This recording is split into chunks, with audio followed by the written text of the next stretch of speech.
afternoon, we wanted to provide you with a little bit of an update regarding Saturday morning shooting in the area of West Town Street and South Ludlow Street, in which 7 people were shot and 1 person was physically assaulted. All the victims, all 8 total victims, 7 shot, 1 assaulted, all of them are 17 or 18 years old. Sadly, 18-year-old Josiah Mason was pronounced deceased at a local hospital yesterday afternoon. Our deepest condolences go out to Josiah's family and loved ones as they deal with this devastating news. The remaining victims, the remaining 7, are expected to survive their injuries. Since Saturday morning's incident, homicide detectives have been working diligently, collecting evidence and reviewing a significant amount of surveillance video from the nearby area. However, we need and we are begging for the public's help. We need your help. We need you to step forward. We know from the little bit of information that we do have that there were several individuals and several vehicles in the area of Ludlow and town at the time of this incident. We also know that there were several individuals that produced firearms and fired shots during this incident. All of those individuals, or a vast majority of those individuals and those vehicles that were in the area, fled the scene shortly after the shooting. We're asking anyone who might have been there, come forward, come talk to our detectives. We know from history that if there's a large group of younger people hanging out together, typically somebody's taking cell phone video. We would like to see that cell phone video. We're also asking any business owners or residents in the area, and I'll give you a specific geographical location that we're looking for here in a second, to provide us video, provide our investigators video. And they can do that via the QR code that we have sent all of you, and we've also shared on our social media platforms. The specific geographical area we're looking for video for is south of West State Street, west of South High Street, north of West Rich Street, and east of Civic Center Drive. I'd like to stress, and I've said this before, we said this last week, gun violence in our city has to stop. It has to end. We need the young adults and juveniles in our city to realize that there's more to life than gun violence. The quicker they learn that, the better we will be as a city and as a community. Like I said, we thank the community for the continued support. We thank them for the videos that we have received.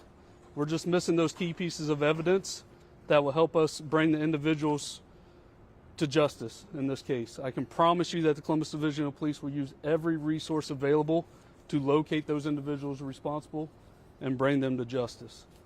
I'll answer any questions you might have. Just bear in mind it is an ongoing investigation. I can't share too many specifics, but I'll answer any questions you might have. Are there city cameras in the area, CPD cameras, especially after the 2021 homicide of Olivia Person? Yeah, so I want to have some separation there. This did not involve Bicentennial Park. All right, that's first and foremost go there. This has nothing to do with Bicentennial Park. This is east of Civic Center Drive. So the correlation there, I realize it's in the same general vicinity, but this did not occur in a city park. I can promise you that there are city cameras that are combing through in the general area, trying to find vehicles, try to identify vehicles that left the scene, try to identify people that were running from the scene. Like I said, we had several individuals produce firearms and fire shots during this. So we're looking for anybody who was there to come forward and tell us your side of the story. Do you guys have any indication of what was happening before? Was it some sort of party, meetup, fight? We're still going through the video to try to determine how quickly this group gathered and the time frame between them gathering and the shots being fired. So that's all part of the investigation, trying to figure out what might have happened in that short amount of time. How many 18-year-olds and how many 17-year-olds? I believe there's 2 17-year-olds and the rest are 18-year-old. Don't hold me to that, but I'm pretty certain it's 2 17-year-olds and 6 18-year-olds. Sadly, Mr. Mason was one of the 18-year-olds. Just to be sure, you're not, or CPD isn't sure what was the cause of this? We don't know the what transpired to cause this shooting. Do we know how many shots were fired? We don't have that information at this time. Obviously, there's a lot of evidence that was collected at the scene. We won't go into specifics of what was collected, but that doesn't necessarily give us we could tell you, hey, we collected this amount of gun or shell casings at the scene, but that doesn't mean that many shots were fired. Could be more than that, and that's just what we located. How many people were down there, do you think? We received calls earlier, about 5 minutes before the shooting. We received calls from residents who were describing upwards of 50 to 80 people in the area. There's already a juvenile curfew that's in place here in the city of Columbus. How can you guys enforce that?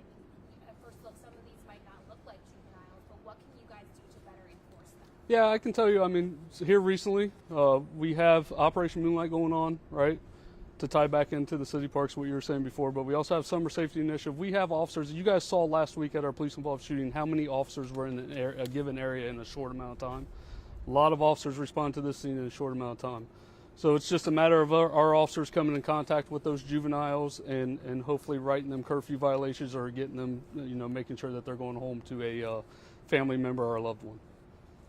What is CPD doing to prevent mass shootings like this, especially in the summertime? Yeah, like I said, I mean, you can go up and down the Short North right now and see officers on a Friday and Saturday night. You can go to any of our city parks. You can go to our pools and you're going to see an officer. We have plenty of officers out and about in the area. We can't be everywhere at every single second of the day. We rely on our residents to call in with information like a resident did in this case. A resident called in, like I said, about maybe 4 to 5 minutes before the shooting actually happened and said that there was a large group of individuals gathering in this particular area.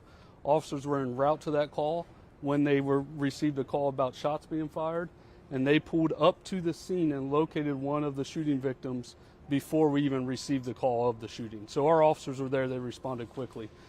We have quite a bit of police presence in the city right now. There's been several shootings, not just here in Columbus, but across the state over the last few days. From your perspective, CPD, what do you think is that main contributor to the rise of gun violence right now?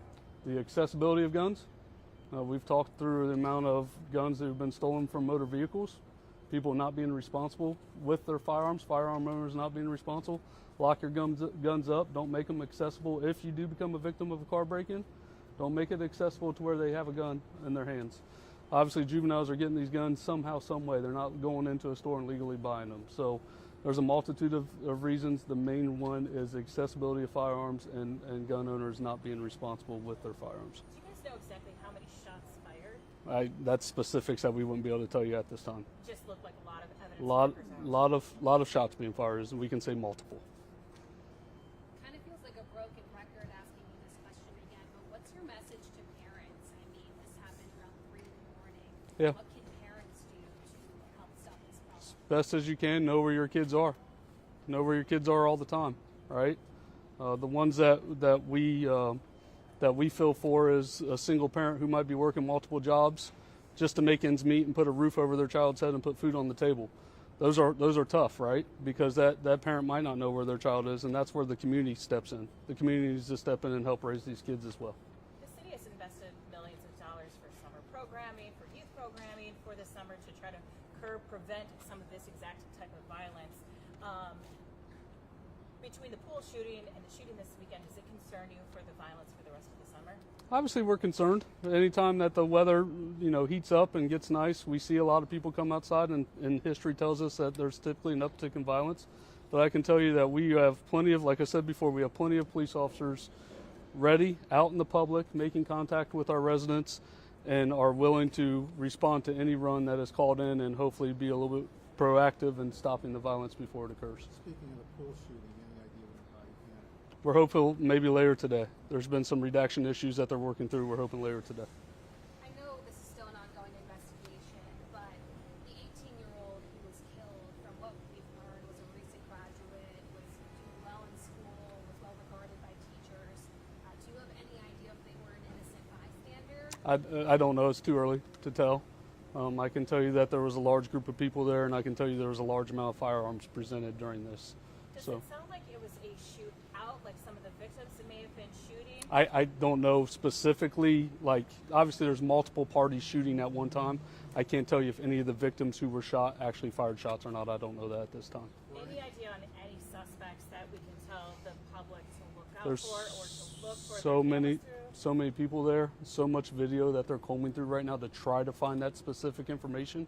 Once we do, I promise you, we'll share it because we want the public's help in identifying these individuals as soon as possible. Can you recover any kinds of We recovered a lot of evidence. I'm not going into specifics of what we recovered, but we recovered a lot of evidence regarding this incident.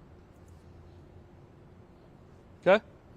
Any reward money out there, or do you? That's all Crime Stoppers. Yeah, we don't Are you guys handle. getting any outside help? I mean, I know not Bicentennial Park, but like, is Yep. the FBI stepping in, or anyone else to assist you in this investigation? Keep in mind, this is, not a lot more than 24 hours, 48 hours ago, right? So bear with us, and some time, will pass, and we'll maybe get to that point. Right now, there's none that I know of that any federal partners that have offered up reward money. Okay, thank you. Let me get untangled here. Joe didn't know this, but the FBI has offered any assistance for us, just as a local federal partner. They always do in times of crisis like this, so they have offered it. Again, with this being so new, we're just waiting to get some more information to share with them, but they have some information. Thank you. Where am I at here? This one's not marked. Just take them off. We'll figure it out. There's one. Start